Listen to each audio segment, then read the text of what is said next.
بسم اللہ الرحمن الرحیم۔ تہذیب و تمدن اسلامی بائے رشید اختر ندوی ہم یہ بک کر رہے ہیں، اس کا حصہ دوم چل رہا ہے اور اس میں سے آج ہم نے کرنا ہے اس دور کے بڑے شعراء۔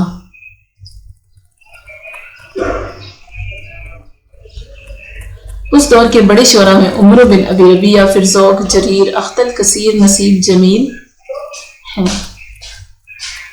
شعر جہاں اموی دور میں فتوحات کی کثرت اور ایرانیوں رومیوں سے ملنے جلنے کے سبب اجتماعی زندگی کے دوسرے انداز بدلے تھے، وہاں عربی شعر پر بھی کافی اثر پڑا۔ یوں اگر حقیقت دیکھی جائے تو عرب شعراء کا یہی دور ایسا تھا جب انہوں نے صحیح معنوں میں شاعری کی۔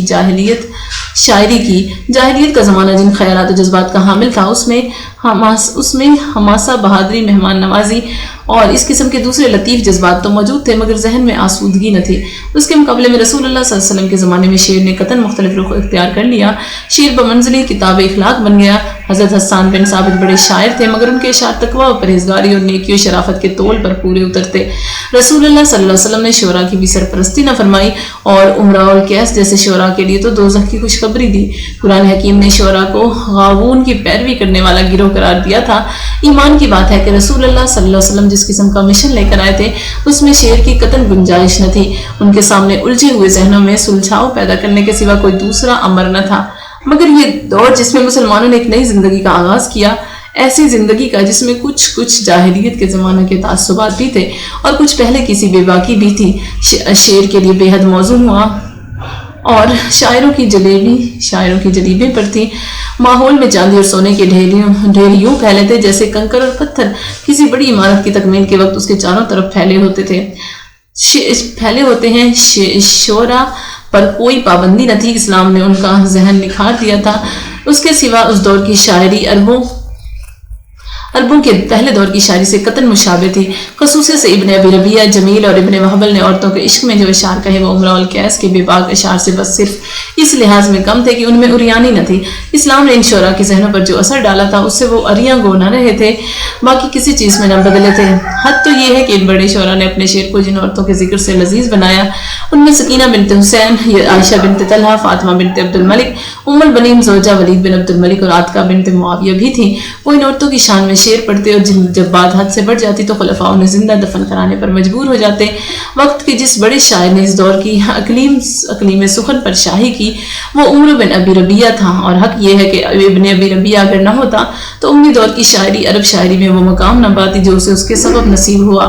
اس نے عرب شاعری کو تمام پہلے اور آخری دوروں سے بے مثال فوقیت عطا کی۔ عرب شاعری جب تک زندہ رہے گی ابن ابی ربیعہ کا نام بھی زندہ رہے گا، اور اس لیے زندہ رہے گا کہ یہ عرب شاعری کا پہلا سنگ میل تھا۔ وہ نہ عمرہ نفیس تھا کہ دوزخ کی طرف ہنکایا جاتا، نہ حسان بن ثابت تھا کہ جنت کی بشارت پاتا۔ وہ ایک عرب اور مسلمان شاعر تھا، اس میں لوچ بھی تھی، وقار بھی تھا اور زندگی کا جھول بھی۔ وہ جب جمیلہ کے ہاں آتا تو حسن و غنا سے متاثر ہو کر اپنا گریبان بھی پھاڑ دیتا۔ وہ حج کے دنوں میں جب ربیعہ جیسی خوبرو کو دیکھتا تو اس کے قافلے کے ساتھ ساتھ چلتا، کوفہ، مدینہ اور نہ جانے کہاں کہاں کا سفر کرتا۔ وہ اپنے سفر میں محض ایک دیوانے شاعر کی صورت میں اپنی ناقہ پر سوار نہ ہوتا، اس کے ساتھ اس کے خدام اس کے حزم و حشم بھی ہوتے۔ عمر بن ابی ربیعہ اپنے وقت کا بہت بڑا شاعر ہے اور عرب شاعری اسے کبھی بھول نہ سکے گی۔ وہ ان شعراء میں سے ہے جنہوں نے اپنی زندگی ہی میں قبول دوام پایا۔ عمر بن ابی ربیعہ کے باپ عبداللہ صحابی رسول تھے اور قریش کے بڑے مالدار لوگوں میں شمار ہوتے تھے۔ وہ اسلام لانے سے پہلے ان لوگوں میں سے تھے جو دولت و ثروت کے لحاظ سے بہت ممتاز تھے۔ ان کی خصوصیت تو یہ تھی کہ ایک سال سارے قریش مل کر کعبہ پر غلاف چڑھایا کرتے۔ وہ ایک سال وہ اکیلے یہ فخر پاتے، لوگ انہیں سارے قریش کا مد مقابل مانتے۔ کفر میں ان کا نام بحیرہ تھا، رسول اللہ صلی اللہ علیہ وسلم نے ان کا نام عبداللہ رکھا۔ ان کے پاس بڑی دولت تھی، نہ صرف وہی تاجر تھے، ان کی بیوی بھی عطر کی بڑی تاجر تھی۔ وہ آخر وقت تک اسلام نہ لائی۔ اس کی موت کے بعد راز کھلا کہ وہ عیسائی ہی تھی، صلیب اس کے گلے میں لٹکی پائی گئی تھی، اسی وجہ سے مسلمانوں نے اس کا جنازہ نہ پڑھا۔ عمر بن ابی ربیعہ نے عیسائی ماں کی گود میں پرورش پائی تھی، گو اس کا باپ بہت بڑا مخلص صحابی تھا، لیکن اس کے ذہن میں اس نصرانی ماں کی کچھ بو باس بسی تھی۔ اس کے باوجود وہ بڑا محترم تھا۔ حضرت عبداللہ بن عباس اور عبداللہ بن زبیر جیسے بڑے لوگ اسے اپنی مجلس میں جگہ دیتے اور اسے شعر سنتے۔ عمروں کی سب سے بڑی خصوصیت یہ تھی کہ وہ صاف گو تھا۔ ایک بار سلیمان بن عبد الملک نے اس سے کہا، اے بڑے شاعر، کیا بات ہے کہ تو ہماری تعریف میں کچھ نہیں کہتا؟ تو اس نے جواب دیا اس لیے کہ میں مردوں کی نہیں عورتوں کی تعریف کرتا ہوں۔ وہ یقیناً اپنے اشعار میں عورتوں کی تعریف کرتا، اسی وجہ سے محتاط لوگ اس کے اشعار عورتوں تک پہنچنے نہ دیتے۔ وہ کہا کرتے کہ عمروں کے اشعار سے زیادہ جوان لڑکیوں کے لیے اور کوئی چیز مضر نہیں ہے۔ ایک بار ایک لونڈی زبیہ عمروں کے اشعار اپنے دامن میں بھر کر عبداللہ بن مسعود کے گھر میں داخل ہوئی۔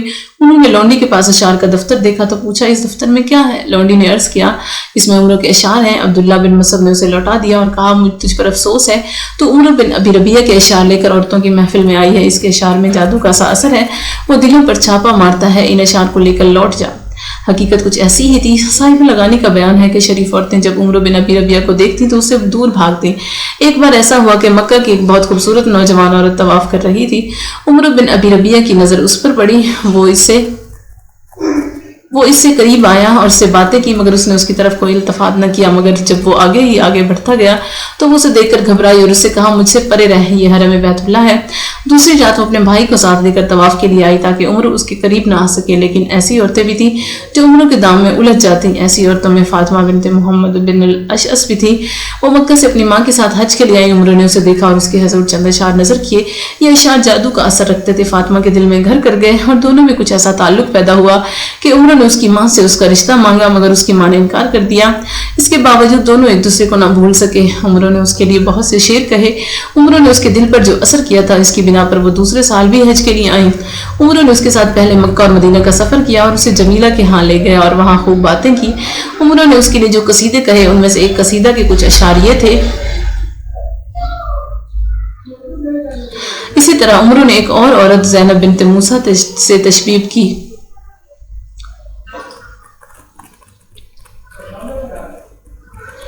اسے ایک اور عورت اسما سے بھی محبت ہو گئی تھی۔ وہ ایک بار اس کے اصرار پر اس سے ملنے آئی، مگر وہ سو چکا تھا، وہ واپس لوٹ گئی۔ یہ قصہ عمروں نے اپنے ان اشعار میں بیان کیا ہے۔ شریف عورتوں کے بارے میں شعر کہنے اور ان سے باتیں کرنے کا اسے کچھ جنون سا تھا۔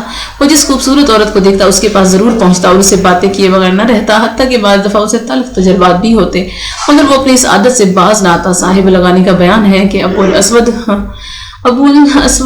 وہ ڈولی کے ایک بڑے امیر اپنی بیوی کے ساتھ حج کے لیے آئے۔ ان کی بیوی بہت خوبصورت تھی۔ عمروں نے انہیں دیکھا تو اس کے پاس آیا اور ان سے باتیں کرنا چاہی۔ انہوں نے اپنے شوہر کو عمروں کی حرکت سے خبردار کیا۔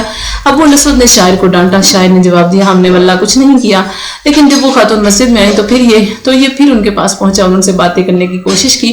انہوں نے پھر اپنے شوہر کو بلایا، شوہر نے اسے پھر ڈانٹا، یہاں تک کہ اس طرح 3 بار ہوا اور آخر میاں بیوی تنگ آ کر راہ کترا گئے۔ اس کے باوجود اس کے شعر کی عظمت کے سامنے بڑے بڑے شعراء سر جھکاتے تھے۔ ایک بار پھر ذوق نے اسے سنا تو بے اختیار چیخ اٹھا انت واللہ اغزل الناس۔ حقیقت بھی یہی تھی، عمر اغزل الناس تھا۔ وہ عربی شاعری میں غزل کا بادشاہ ہی نہیں اس کا بانی بھی ہے۔ لطف کی بات ہے کہ جہاں بعض عورتیں اسے دور بھاگتی وہاں بعض بڑی عورتیں اسے بڑی بڑی رقمیں دیتی کہ وہ ان کا ذکر اپنے اشعار میں کرے، وہ انہیں اپنے اشعار کے ذریعے شہرت و دوام بخشے۔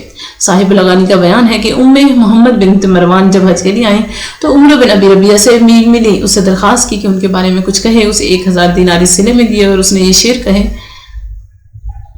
اس نے یہ شعر لکھی اور پھر انہیں وقت کے گویوں نے گایا۔ ہم نے پیچھے عاتقہ کا قصہ بیان کیا ہے کہ کس طرح اسے شوق تھا کہ ابن ابی ربیہ اس کے بارے میں کچھ کہے۔ محض بڑی عورتیں ہی نہیں، خوبصورت لونڈیاں بھی عمر بن ابی ربیہ کے پاس آتی اور اسے التجا کرتی کہ ہمیں وہ اپنے اشعار کے ذریعے زندگی جاوید بخشے۔ ایسی ہی ایک لونڈی حمیدہ تھی۔ عمر نے اس کے بارے میں یہ 3 شعر کہے۔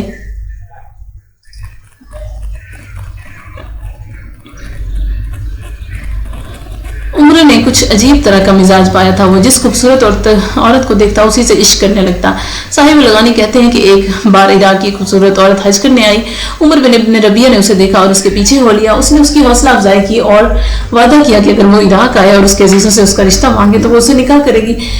یہ کہہ کر وہ خود تو اپنے قافلہ کے ساتھ لوٹ گئی اور عمر کو یہاں تڑپتا چھوڑ گئی۔ عمر سے جب فراق کی تکلیف برداشت نہ ہو سکی تو اس نے ایک رفیق کو ساتھ لیا اور اس کے پیچھے چلا۔ عراق پہنچ کر اس کے گھر پہنچا تو معلوم ہوا وہ بیوہ تھی، اس کے کئی بچے تھے اور اس کا شوہر وصیت کر گیا تھا کہ میرے پیچھے کسی دوسرے سے نکاح نہ کرنا۔ یہ بات اس عورت نے عمر بن ابی ربیہ سے کہہ دی اور ساتھ ہی 5000 درہم نظر بھی کیے کہ جھوٹ کی تلافی ہو جائے، مگر عمر بڑا غیرت مند تھا۔ 5000 درہم وہیں پھینکے اور مکہ لوٹ آیا اور آ کر یہ شعر کہے۔ اسی طرح جب فاطمہ بنت عبد الملک حج کے لیے آئی تو عمر بن ربیہ نے اس کے گرد خوب چکر کاٹے اور اشعار بھی کہے، مگر عبد الملک کے خوف سے فاطمہ کا نام ان شعروں میں نہ لے سکا اور وہ جب حج کر کے چلی گئی تو اس نے بعض اشعار اپنے ساتھیوں کو سنائے۔ ان کے علاوہ اس نے اور بھی اشعار فاطمہ کے فراق میں کہے۔ بہرحال یہ تھا عمر بن ابی ربیعہ جس نے عربی شاعری کو ایک نیا رنگ بخشا۔ گو وہ ہر خوبصورت عورت کے عشق میں شعر کہنے لگتا، لیکن یوں گناہ گار نہ تھا۔ اس کا سارا عشق صرف زبانی تھا، عملی نہ تھا۔ مرتے وقت اس نے یہی بات اپنے بھائی سے کہی تھی۔ تین بڑے شاعر صاحب الغانی کے بیان کی روح سے بنو امیہ کا دامن اس وقت کے دنیا کے تین بڑے شاعروں سے مالا مال ہے۔ یہ تینوں شاعر اہل الاسلام تھے، جریر، فرزوق اور خطل۔ یہ عجیب بات ہے کہ یہ تینوں شاعر ایک ہی وقت میں پیدا ہوئے اور ان تینوں نے ایک دوسرے کے خلاف بہت توجہ سے شعر کہے۔ جریر نے فرزوق کی ہجو کی اور فرزوق نے جریر کی۔ ان کے دور میں بھی یہ طے نہ ہو سکا کہ فرزوق اور جریر میں کون بڑا شاعر ہے۔ علماء کا ایک طبقہ جریر کی بڑائی کے قائل تھا، دوسرا فرزوق کو بڑھاتا۔ حضرت سکینہ بنت حسین کے ذکر میں ہم فرزوق کی ایک داستان درج کر چکے ہیں۔ ہم نہیں کہہ سکتے کہ حضرت سکینہ جریر کو مستقل طور پر فرزوق پر ترجیح دیتی تھی، یا انہوں نے محض وقتی طور پر فرزوق کا غرور توڑنے کے لیے اسے کہا تھا کہ تم بڑے شاعر نہیں، بڑا شاعر جریر ہے، اور انہوں نے اس کے کئی اشعار بھی پڑھے تھے۔ بہرحال جریر بھی بڑا شاعر تھا اور فرزوق بھی، دونوں ایک دوسرے کے خلاف خوب لکھتے رہے۔ دونوں کو ایک دوسرے سے ایک عجیب طرح کی وابستگی ہو گئی تھی۔ جب تک دونوں زندہ رہے انہیں احساس نہ تھا دونوں کا وجود ایک دوسرے کے لیے کس قدر ضروری ہے۔ یہ احساس تو اس وقت ہوا جب فرزوق کا انتقال ہوا۔ ابن قتیبہ کہتے ہیں کہ جریر کو جب فرزوق کی موت کی خبر ہوئی تو اس نے یہ شعر کہا۔ یہ شعر کہنے کے بعد وہ بچوں کی طرح پھوٹ پھوٹ کر رویا۔ لوگوں نے پوچھا روتے کیوں ہو؟ تو اس نے جواب دیا، تم کیا جانو، میرا کیسا رفیق مجھ سے چھٹ گیا ہے، کیا کہوں، ہم دونوں کا وجود ایک دوسرے کے لیے کتنا ضروری تھا۔ پھر اس نے فرزوق کا مرثیہ لکھا جس میں اپنے اسی غم کی داستان کہی۔ فرزوق وہ ایک بڑے دادا کا پوتا تھا جس نے رسول اللہ صلی اللہ علیہ وسلم کی صحبت پائی تھی۔ نام حمام تھا، فرزوق لقب تھا، اور کنیت ابو فراس تھی۔ بڑا صاف گو اور دلچسپ آدمی تھا، کبھی بات چیت میں کسی سے ہیٹا نہ رہا۔ ابن قتیبہ کہتے ہیں کہ ایک بار خالد بن صفوان نے اسے مزاح کرنا چاہا اور کہا کہ اے ابو فراس، تو وہ شخص نہیں ہے جس کے بارے میں قرآن کی یہ بات صحیح سمجھی جا سکے۔ لما رأیتہ اکبرنہ وقطعن ایدیہن، بات چپک گئی تھی۔ فرزوق نے جواب دیا، یقیناً میں ایسا نہیں، لیکن تم بھی وہ نہیں ہو جس کے بارے میں قرآن کی یہ بات صادق آ سکے۔ یا ابت استاجرت ان خیر من استاجرت القوی الامین۔ دونوں قرآن کی آیات میں دو بڑے نبیوں کے قصے کہے گئے ہیں۔ پہلا قصہ حضرت یوسف علیہ السلام کا ہے، جب عزیز مصر نے حضرت یوسف علیہ السلام کے اعزاز میں مصر کی خوبصورت عورتوں کا اجتماع کیا اور حضرت یوسف علیہ السلام سے کہا کہ ان پر خروج کریں۔ حضرت یوسف علیہ السلام آئے تو ان کے حسن سے متحیر ہو کر اور ان عورتوں نے اپنے ہاتھ کاٹ لیے تھے۔ فرزوق کو اپنے عجز کا اعتراف تھا، وہ یقیناً حضرت یوسف کی برابری نہ کر سکتا تھا، مگر اس کی ذہانت کا تقاضا تھا کہ وہ کہنے والے کو جواب دے، اور جواب بھی اسی قسم کا ہو۔ اس نے حضرت موسیٰ کی قصے کی پناہ لی۔ حضرت موسیٰ نے جب حضرت شعیب کی بیٹی کو پانی بھر کر دیا تو شعیب کی بیٹی باپ کے حضور میں حاضر ہوئی، حضرت موسیٰ کی تعریف کی اور باپ سے درخواست کی کہ انہیں اپنے ہاں اجرت پر رکھ لیں، تو وہ قوی بھی ہے اور امین بھی۔ شاعر فرزوق کی ذہانت کا ایک بار اس وقت بھی خوب امتحان ہوا جب اس نے مزے میں آ کر سلیمان بن عبد الملک کے سامنے کچھ ایسے اشعار پڑھ دیے جن میں چند عورتوں سے گناہ کے ارتکاب کا اعتراف جھلکتا تھا۔ وہ شعر پڑھ چکا تو سلیمان بن عبد الملک نے اس سے کہا، تو نے میرے سامنے زنا کا اقرار کیا ہے اور میں امام ہوں، اسی لیے میں تیرے اقرار کی بنا پر تجھ پر حد جاری کروں گا۔ فرزوق نے پوچھا، مگر یہ حد آپ کس بنا پر مجھ پر جاری کر سکتے ہیں؟ سلیمان نے جب قرآن کی آیت پڑھی، الزانیۃ والزانی فاجلدوا کل واحد منہما مئۃ جلدہ۔ فرزوق نے جواب دیا، امیر آپ بھولتے ہیں، قرآن ہی نے میرے بارے میں فیصلہ دیا ہے کہ الشعراء یتبعہم الغاوون الم تر انہم فی کل وادی یہیمون وانہم یقولون ما لا یفعلون۔ اور میں نے جو بات کہی تھی وہ کہی تھی، اس لیے آپ مجھ پر حد جاری نہیں کر سکتے۔ ہمیں نہیں معلوم سلیمان نے اس شاعر خوش نوا کو اس کی اس بات پر کیا انعام دیا۔